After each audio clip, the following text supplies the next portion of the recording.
Salut les coureurs, salut les triathlètes. Aujourd'hui, on va parler de l'importance de savoir de quelle séance on a besoin pour progresser.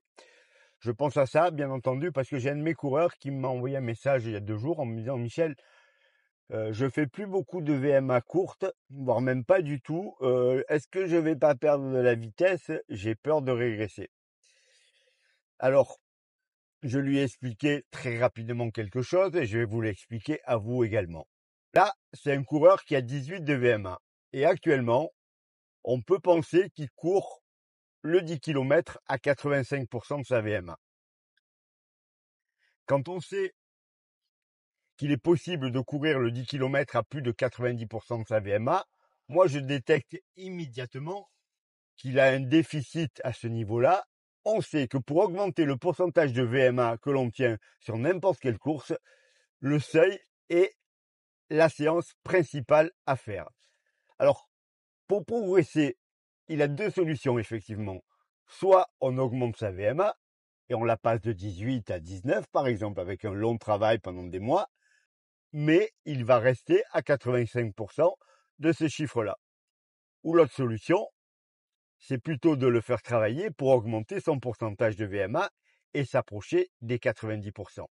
Quand vous prenez votre calculette et que vous faites les calculs de pourcentage, vous allez vous rendre compte que s'il court à 90% de sa VMA à 18 km/h, ça sera plus intéressant.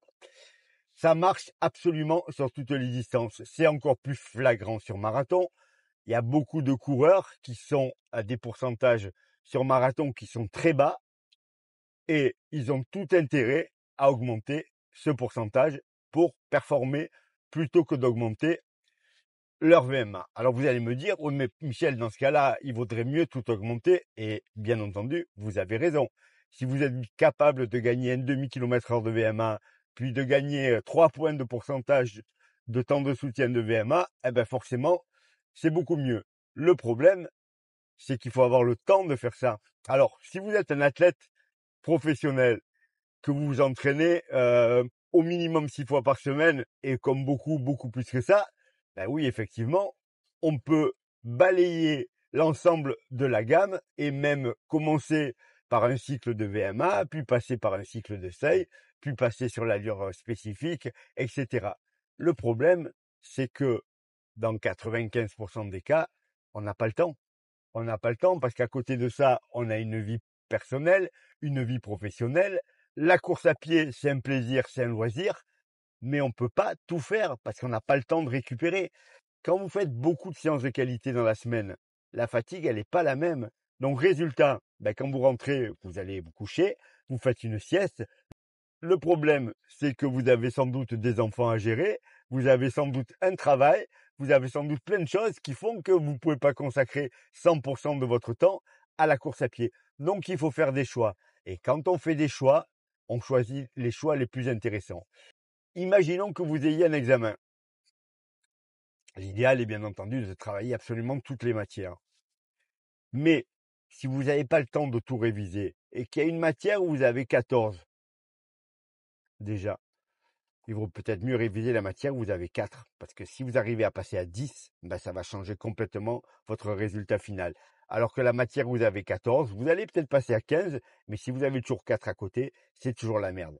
Donc c'est vraiment important de dire, je dois travailler en priorité ce qui me manque. Alors il y a quelques coureurs qui ont besoin de faire de la VMA en priorité. C'est des coureurs qui ont une endurance incroyable et qui sont quasiment au-delà des normes de pourcentage. Eux, ils ont une telle endurance que si on arrive à augmenter la puissance de leur moteur, on va dire leur faire gagner quelques chevaux, quelques kilomètres-heure de VMA, forcément, ça va être rentable. Mais pour tous les autres, non. Non, augmentez votre pourcentage d'utilisation de VMA sur toutes les distances. On sait qu'un 10 km, c'est entre 88 et 92%, par exemple, à peu près. Un semi-marathon entre 81 et 85% pour les meilleurs. Un marathon, ça peut aller de 70 à un peu plus de 80%. Donc, c'est vraiment important. Comment vous faites pour savoir ça? Je vous ai déjà parlé de l'indice d'endurance. Donc, si vous êtes plus ou moins endurant, ben, vous savez que normalement, il vous manque ce pourcentage de VMA qui est trop bas et donc il va falloir travailler ça.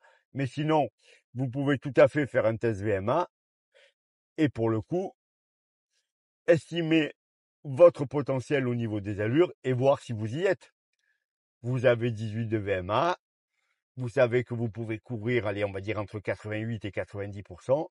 Vous faites le calcul. Si vous êtes beaucoup plus bas, ben vous savez que ça ne sert à rien d'augmenter encore votre moteur. Apprenez à l'utiliser, apprenez à faire ce qu'il faut pour justement augmenter ce pourcentage.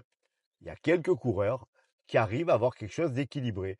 C'est-à-dire, ils ont fait un test VMA ou un test de seuil. Ça leur dit qu'ils peuvent courir le 10 km par exemple en 40 minutes et ils courent en 39 minutes 50 ou en 40 minutes 10. On sait que c'est bon. Pareil sur le semi, pareil sur le marathon. Ces coureurs-là, il va falloir effectivement travailler un peu le tout. Alors, s'il y a le temps, comme je vous disais, de faire beaucoup de séances, eh ben, on fait tout. S'il n'y a pas le temps de tout faire, on fait des cycles. On commence par un cycle de VMA courte, par exemple, pour gagner un petit peu de VMA. Et ensuite, quand ça c'est fait, on passe à autre chose, etc. On peut pas, si on ne fait pas 3 séances de qualité dans la semaine, tout travailler. C'est quasiment impossible. Et pour faire 3 séances de qualité dans la semaine, il faut au moins s'entraîner. Allez, je vais dire 5 fois parce que je suis gentil, mais plutôt 6 fois. À partir du moment où vous dépassez les 6 fois, effectivement, on peut tout mixer avec des séances de récup, mais ça veut dire que vous êtes quasiment un athlète professionnel. Quand je dis professionnel, ça veut dire que vous vous entraînez comme un athlète professionnel, pas que vos résultats sont en adéquation. Il y a beaucoup d'amateurs maintenant qui s'entraînent énormément, j'en fais partie. Moi, quand je m'entraîne vraiment, je fais 10, 12 séances par semaine. Donc effectivement, moi, je peux tout faire. C'est pas pour ça que je le fais, mais en tout cas, je peux tout faire. Quand vous vous entraînez moins et que vous avez beaucoup de fatigue à côté de l'entraînement, ça peut être de la fatigue professionnelle parce que vous avez un métier physique ou la charge de travail ou la gestion de votre famille, de votre maison, de vos enfants. Il est clair que souvent, 3 séances, c'est beaucoup et que là, je préconise plutôt de faire 2 séances. Vous pouvez même faire 2 séances en courant beaucoup dans la semaine. Le reste du temps, vous faites des footings de récupération ou des footings actifs si vous n'avez pas de séance la veille ou le lendemain. Mais il est clair qu'on ne peut pas absolument tout faire. C'est trop fatigant. Faut pas se leurrer. Quand vous faites une grosse séance de qualité, il vous faut 48 heures pour récupérer et vous pouvez pas les enchaîner. Ça veut dire que vous pouvez faire, par exemple, moi pour les coureurs à qui je fais faire 3 séances, je leur fais faire une séance le mardi, une le jeudi et une le dimanche. Ceux à qui je fais faire que 2 séances, bah, peut-être une le mardi ou une le jeudi, et souvent une le dimanche. Pourquoi le dimanche? Parce qu'on a plus de temps, pas parce que c'est bien, hein. Bien entendu, si vous bossez le week-end, bah, vous inversez, vous calez notre jour.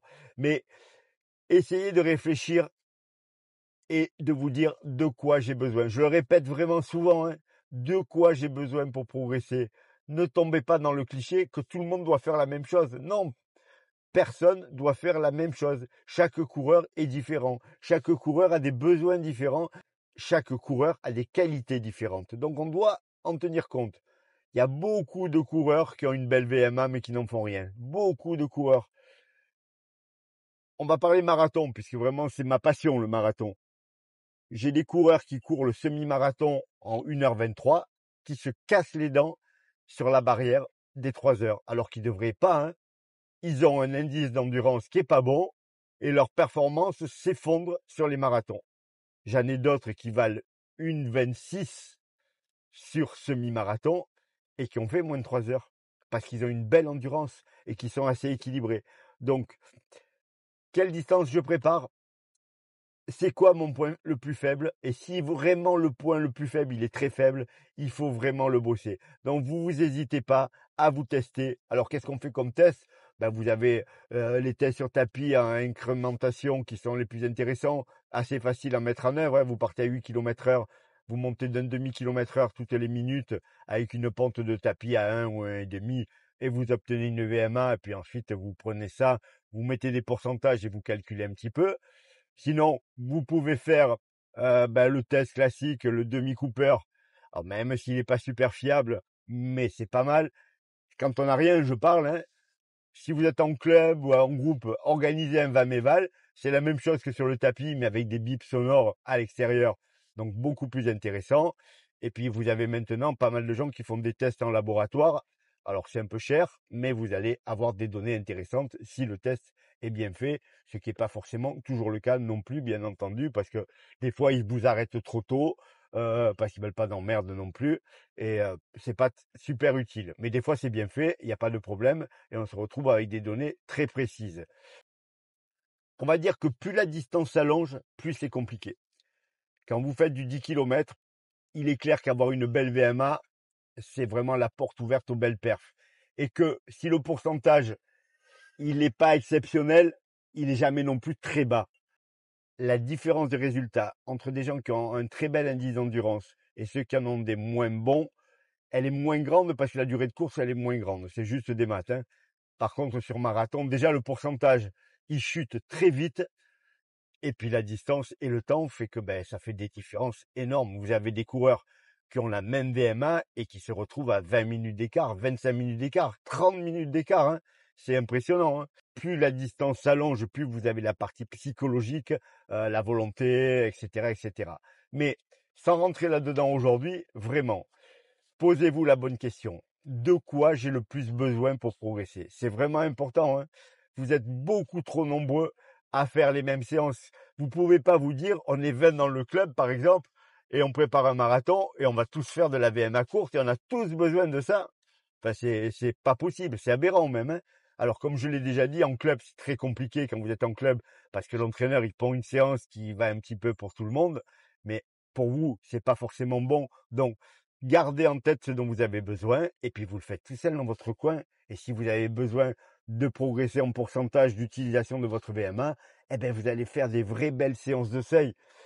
Et puis si vous avez la chance un jour d'avoir des perfs équilibrés, c'est-à-dire que votre chrono sur 10 km, il correspond à votre chrono sur semi, il correspond à votre chrono sur marathon, là vous vous dites, je suis équilibré, maintenant je peux progresser dans n'importe quel domaine, je vais en tirer profit. Par contre, s'il y a un énorme décalage et que votre test VMA vous dit que vous devriez courir le marathon en 3 heures et que vous le courez en 3h20, vous comprenez bien qu'il y a un problème et que ça sert à rien de pouvoir courir le marathon en 2h55 et que ça sert à rien de pouvoir courir le marathon en 2h55 au lieu de 3 heures et continuer à faire 3h20 ou 3h18. Donc voilà, vraiment important, je compte sur vous, réfléchissez. La course à pied, c'est un sport physique, mais l'aspect réflexion, est important, que vous utilisiez des applications, que vous utilisiez des plans gratuits sur Internet, que vous utilisiez des plans dans les magazines ou que vous ayez un coach, posez-vous toujours la question, pourquoi je fais ça? Alors, si vous avez un coach, normalement, il doit le faire pour vous, mais n'hésitez pas quand même à lui demander, parce que, comme partout, hein, il y a beaucoup de coachs, ils font que des copier-coller des plans qu'ils trouvent sur Internet, hein, il ne faut pas rêver, hein. Tout le monde se décrète coach. Regardez un petit peu les diplômes de votre coach. Alors, je dis pas qu'il faut avoir un diplôme pour être bon, hein, c'est pas ça. Mais est-ce que réellement il a la compétence pour vous enseigner quelque chose? Et pas uniquement, ouais, c'est un bon coureur.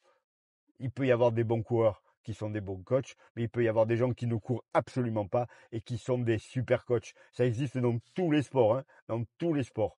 Il n'y a pas de certitude. L'intérêt d'être athlète et coach en même temps, c'est qu'on peut tester sur soi et qu'on peut mieux comprendre souvent.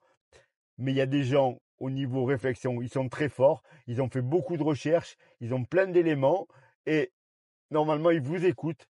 Et avec l'expérience, avec le nombre d'athlètes qu'on coach, on progresse parce qu'on fait faire des choses à certaines personnes et puis on se rend compte que ça marche pas et on fait faire d'autres choses et on sait que ça marche. Donc au fil des années, au fil des mois, on apprend à être un meilleur coach. Vous apprenez à être de meilleurs athlètes en déterminant précisément ce dont vous avez besoin.